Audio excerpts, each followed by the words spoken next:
There was some name calling, yes, but and some foul language, but that was about the most of it. Did that factor into your analysis? No. Why not? Because I did not perceive them as being a threat. And why is that? Because they were merely filming, and most of it was their concern for Mr. Floyd. When an officer is on scene and he's making a decision to use force, and a crowd assembles, whether they're peaceful or not peaceful, an officer, a reasonable officer, has to be aware of what they're doing, right? Absolutely. And that can distract an officer. In certain instances, yes.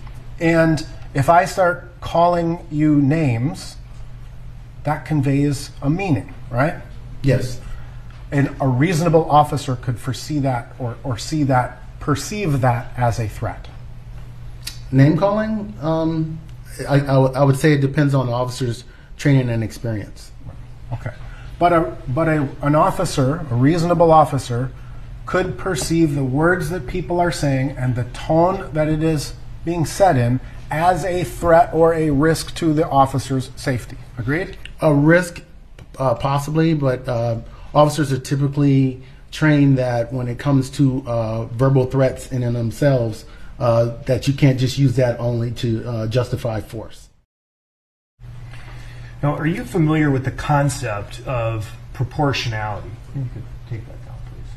Yes, I am. Can you please explain the concept of proportionality as it relates to the use of force to the jury? Yes, so proportionality basically means that an officer is only allowed to use a level of force that's proportional to the seriousness of the crime or the level of resistance that a subject is using towards the officers.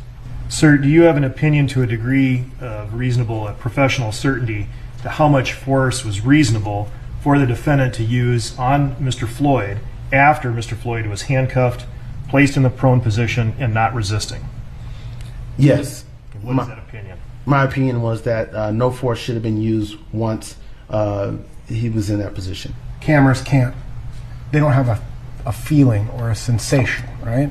No. You can't determine what the tension in their body, right, based on a camera.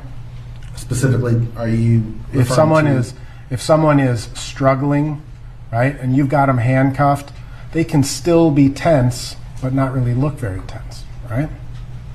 I would disagree with that. Okay. So the camera would be able to pick up whether someone is having a particular sensory experience? Yes, it can.